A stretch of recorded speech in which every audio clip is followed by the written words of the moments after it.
Welcome to the MAGA Minute. First, I want to address the horrific shooting that took place at the Annunciation Catholic Church in Minneapolis, Minnesota. President Trump signed a proclamation immediately following the shooting, acknowledging the victims and their families and directing flags to be flown at half-staff. President Trump and the First Lady encouraged the entire nation to join us in praying for the victims and their families as they face unimaginable grief and loss. We will continue to provide further updates as they become available.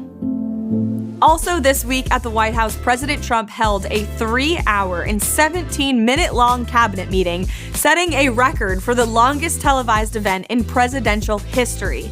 He also hosted the South Korean president in the Oval Office, as well as the Abbey Gate Gold Star families, after which he signed the first ever proclamation to commemorate the sacrifice of the 13 brave souls who lost their lives on that tragic day.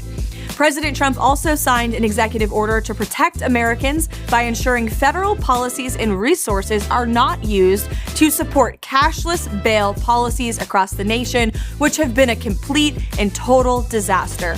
And the president's crackdown on crime in Washington, D.C. is working. Total crime is down almost 20%. Violent crime is down 30%.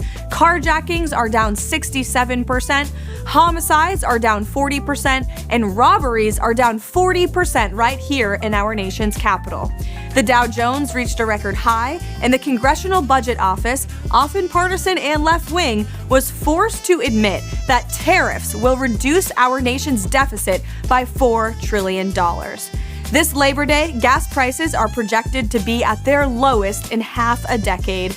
And First Lady Melania Trump announced the Presidential Artificial Intelligence Challenge, inviting K-12 students and educators across our country to participate. Vice President Vance delivered remarks in La Crosse, Wisconsin, touting the administration's many historic accomplishments. And finally, amid pressure from President Trump, Cracker Barrel announced it would revert back to its OG logo. It's been a great week, and we wish you a very happy Labor Day. We'll see you for next week's MAGA Minute.